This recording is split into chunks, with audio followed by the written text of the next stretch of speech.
Today on Monkey Life, Orangutan Amy becomes a great-grandmother as former Monkey World residents Awan and Jin welcome a baby boy. And Jeremy is delighted. I feel quite smug about that. You know, the fact that I've been involved a little bit. More baby news for the newly released doucs and gibbons from the park's sister sanctuary in Vietnam. It's just fantastic. This is just a huge milestone. They're living independently wild in the forest and they're breeding. And an important and emotional milestone in the life of disabled chimp Chocola.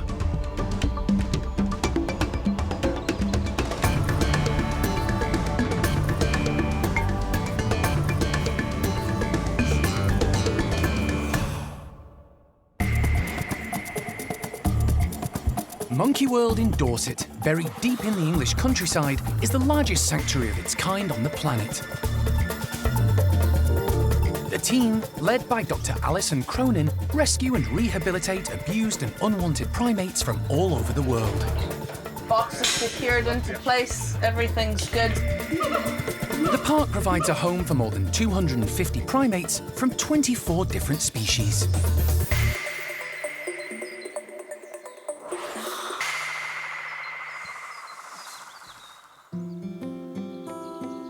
At the orangutan nursery, Alison is preparing breakfast for its youngest residents, Kiwi and Saibu. Fingers. The pair are now living full-time in the creche, playing next door to the older residents during the day and sleeping together in their shared hammock at night. The kids are doing just fantastic. Actually, we've entered the sort of next phase in their development now. They've moved into the nursery full-time. No more feeds overnight. We're still coming in a wee bit early to give them breakfast and get them going. They're living alongside everybody else, so that interaction is good. So really pleased with them. They're eating a full range of foods, and we're even just this week, this is new to me for my morning in today, Donna's decided to start separating out their different foods so that they're not getting a whole selection of food left with them, greens, root, and a little bit of fruit. This morning they're getting root feed for breakfast so that we encourage them to eat a little bit of everything, because right now what's on offer is simply root vegetable. So that's a sign that they're growing up and starting to be more selective about their food, and that we're starting to manage them more like adults, even though they're so far away from being adults that we still have many years to go on that. Living in their own secure space, alongside the older orangutans, is the next step forward towards life in the nursery for orphaned or rejected youngsters who should still be cared for by their mothers. Watching their older neighbours will help Saibu and Kiwi learn orangutan behaviour and lessen their bonds with their human carers. This pair are enjoying the freedom. Love seeing them be able to express themselves in their own way in the bigger room with more activity. You can see how they like to play, how they like to interact. They give each other security and comfort. All the things that traditionally hand-reared orphan primates would get from human beings, but it isn't good for them.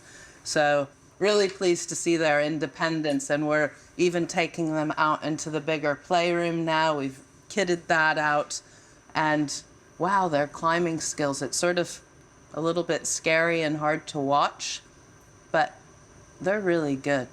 I'm feeling pretty confident and happy. You never know what the future holds, but I would say we're ready to start considering meeting other individuals as well. So we're really close now, and I would say in the next month or so, we'll be doing that. There's cause for celebration today, and Kiwi and Saibu are marking it with a drink of milk. Saibu's 1 year old today, which is just fantastic. I mean, he's still tiny, and it means that, you know, he's developmentally sort of halfway behind Kiwi at this point in their life. But he's catching up fast. He's doing really well. He's really very strong, and that's the most important thing right now. He has Kiwi for security, and she's a little more confident, so she takes the lead. She's very protective over you, too, isn't she? Is that a lovely little squeak? And just really pleased that he's hitting those developmental marks. So he's got all of his teeth in now. And of course, Saibu still needs the special milk that's hypoallergenic. So they actually have 2 different kinds of milk on the go. The 2 youngsters are left on their own to play and have fun during the day and put themselves to bed at night. But the team still monitor them 24/7 via CCTV cameras. In the next few months, once they graduate to join the older residents in the nursery, Kiwi and Saibu will have an orangutan family to watch over them too.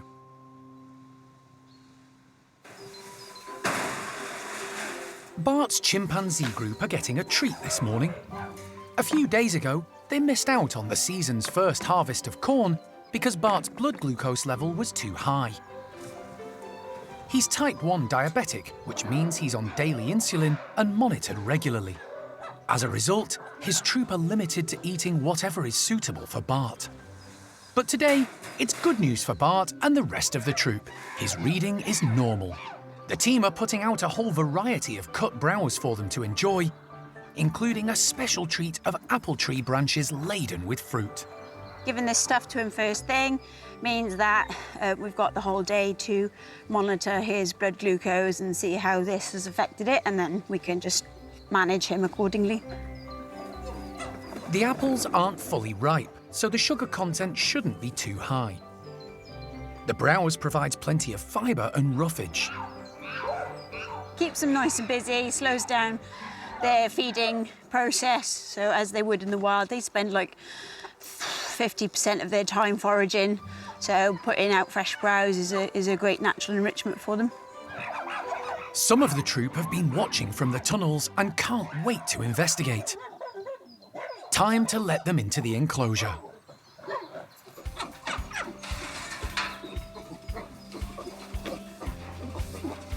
The troop charge out. The loose apples have been scattered around the enclosure, some up high and others on the ground. The lower fruit are targeted first. There's plenty to go around, but try telling that to a hungry chimp. The excited chimpanzees are attempting to gather as many apples as they can, reacting just as they would in the wild if they found a fruiting tree. Low-ranking Lola has already grabbed 2 handfuls. She's quick and well-practiced at gathering and foraging. Beth shows age is no barrier to being quick off the mark. She's one of the oldest in the group, but she's already scooped up an armful of apples. She loves her food.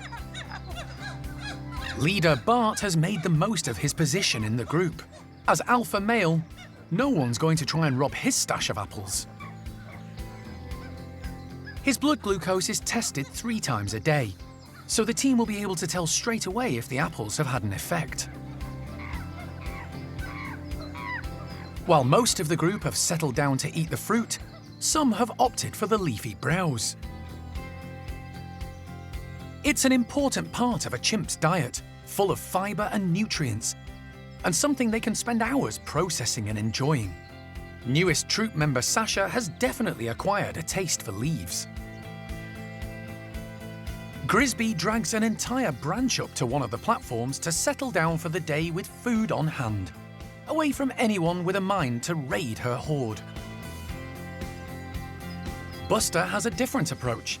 He's brought wood wool from the house and built a comfy day nest, just as chimps in the wild might. He settles down to relax and munch on a tasty apple. The browse and apples will keep the group busy and content for much of the day.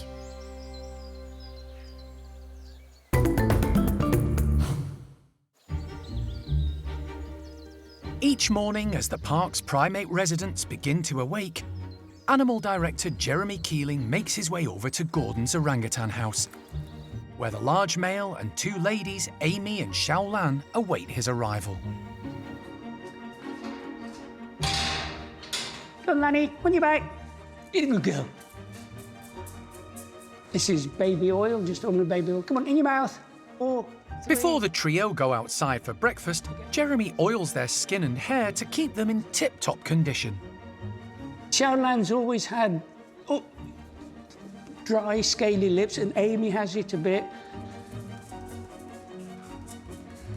Amy just favours her right shoulder for this.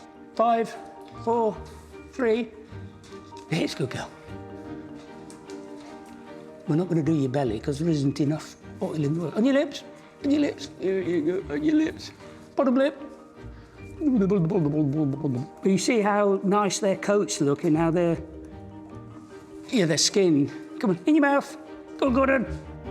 Even huge male Gordon, who weighs close to 100 kilos, is willing to be oiled up. On your fingers. Fingers. Other fingers. Give me the fingers. Give me your fingers. He demands a reward of sliced apple from Jeremy. Right, hang on a minute. 1 minute, all right? He suffers from bigness, he does. A severe case of bigness. He's a good girl.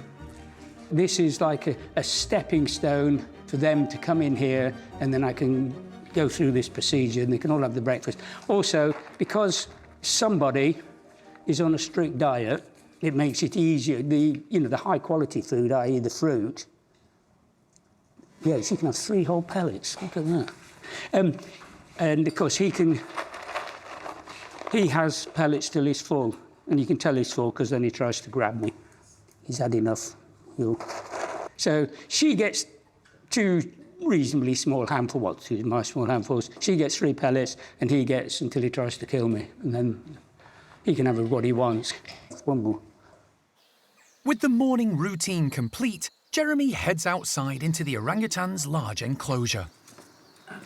He's putting out breakfast for the group, a rare treat of freshly harvested grapes still on the vine. The homegrown fruit has lower sugar levels and a lot more fibre than commercially bought ones. Perfect for an orangutan on a diet. I'll put some at low level as well, because if you notice, Amy has become very terrestrial in her old age. She can still climb and everything, but it's getting a bit much for her. I mean, she's 42. It's all getting a bit much to her. Jeremy has an extremely close bond with all 3 orangutans. He was alongside each one when they arrived at Monkey World. He hand-reared Amy after she was rejected by her mum, Jane, back in 1983. As soon as Amy was born, I hand-reared her from birth. She was the first resident here. She came with me. I had to get down here very quickly because there was monkeys turning up. This is Gordon. 10 years later, Gordon came along. When he was born, Amy rejected him, and Jeremy had to step in and care for the youngster. He was instrumental in later reuniting the pair. There's your mother, Gordon. Play with her. The 3rd member of the group is Xiao Lan. Jeremy flew out to the Pingtung Rescue Centre in Taiwan to collect her in 2002 and brought her back to the park. 23 years on, and the threesome are living contentedly together. And there's some happy intergenerational news. Awan, Xiao Lan's daughter, who now lives at Wingham Wildlife Park in Kent with Gordon's son Jin, has given birth to a boy named Tonic, making Gordon and Xiao Lan grandparents, Amy a great-granny, and Jeremy very proud. The first anthropoid ape meetings I went to, which started in 1976 at John Aspinall's office, they were saying then about, it was discussed then, when we got to the orang bit, about how that nobody had, in captivity, had ever bred a 2nd-generation captive-born orang. There were quite a few first generations, but nobody had ever bred a 2nd generation. But then we look at Amy now. Amy was 1st generation, Gordon is 2nd generation, Jin is 3rd generation, and now we've got Tonic, who is 4th generation. So, I feel quite smug about that. The fact that I've been involved a little bit, and now we're up to the 4th generation in my lifetime. But then again, that just makes me realise that was 50 years ago, so God, I'm getting old. Like a greyhound, look. Like a greyhound from a trap. This morning, Xiaolan is first out of the blocks, followed by Amy and finally Gordon. Orangutans are inherently a sedentary species. When they find a food source, they tend to waste as little energy as possible. The team at the park do all they can to keep this trio busy and active and persuade them to climb. Xiaolan is the quickest. She's already found some grapes up high. Amy prefers to remain at or near ground level. She needs to lose a bit of weight, so her diet is closely monitored. 28-year-old Gordon is the largest primate at the park. He's an imposing example of a fully grown adult male, with large flanges and a mass of hair. I mean, he could be a skeleton under that, or he could be obese. Well, he isn't. I know he isn't, but, you're not worried about him, being overweight. Having said that, Gordon is the least motivated by food person I've ever met. Captive orangutans can live into their 50s, so Jeremy has years of daily routines ahead to perform for his orangutan charges. The new orangutan birth isn't the only success story connected to the park in recent months. In Vietnam, at Dao Tien, Monkey World's sister sanctuary, there's been cause to celebrate too. The team recently released a trio of black-shanked doucs, Peter, Anna and Quy, into the forest area within Dong Nai Biosphere Reserve. Anna and Quy became the centre's first hand-reared animals to be released back into the wild. An important and exciting achievement. The trio are thriving in their newfound freedom, and Anna has given birth to a baby boy. It's just fantastic. It means that they're adjusting to the wild, to the food in the wild, to all the different animals that they're close to. They've got over the shock of the elephants, and most importantly, they're surviving in the wild after horrible early years in the illegal pet trade. And there's another group doing well too. Kizzy's family of golden-cheeked gibbons, released into the wild last year, are also thriving. They've established their home range, are finding enough food in the forest, and staying together. And now their group has increased by 1. They're living like wild gibbons. Each day I get videos from our field team, and they've just told me in the last few weeks that Kizzy's had another baby. So this is just a huge milestone. They're living independently wild in the forest, and they're breeding. The news from Lebanon isn't so good. The 6 baboons Alison has been planning to bring to the park for more than a year are in limbo. A brand new facility is waiting for them in Dorset, but the situation on the ground in Lebanon is still perilous, and until a safe route can be arranged and a carrier found to transport them, the move is on hold. But Alison and Jason Meyer from the charity Animals Lebanon, who currently look after them, are in regular contact. The transport crates, which left Dorset a couple of months ago, have finally arrived in Lebanon by boat for Jason to collect. At least now, when they get the go-ahead, he can move quickly and get the baboons transported. Hopefully in the coming months.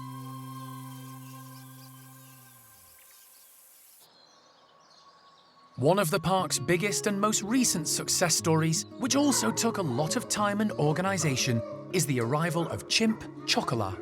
It was just under a year ago that Jeremy flew to Kenya to bring her back to Dorset. The team were concerned she might not even manage the journey to the UK. And there were worries about how she would cope meeting a bunch of rowdy chimps, having lived without company of her own kind. Chocola became disabled as a baby after her family was shot and she was stolen from the wild. She was left with paralysis down her right side, caused by bullet spray lodged inside her skull. But despite all her difficulties, Chocola is now fully integrated into Brian's small troop and gets on well with all her new family. But there's one thing she hasn't achieved yet. taking her first steps into the group's large outdoor enclosure. The care staff have done all they can to help her, adapting the house and tunnel system connected to the enclosure and adding ramps to make it easier to access. You know, it took us a little while to actually meet her needs and expectations. We kept making modifications to the house and to the tunnel and to the enclosure and so on. But really, probably we just needed to wait for her to find the right time and place to feel comfortable doing it. But she's a fully integrated member of the group now, and it's just so lovely to see. Chocola has ventured to the entrance of the enclosure. Look at this. Yes, you. But so far has been unwilling to take that final step. He's a clever girl. Until today. Well done, baby. You're so clever. All that way. To the delight of the team, she cautiously heads into the enclosure, sits down, and takes it all in. You're so clever. The rest of the group arrive to offer Chocola encouragement and reassurance. They all seem to be quite nice and calm with her. She's had Nari come over so they can have a bit of a groom, which I think also helped kind of build her confidence when she's got the others coming over and being so nice and calm with her. It's a massive achievement. The team's hard work and patience has paid off.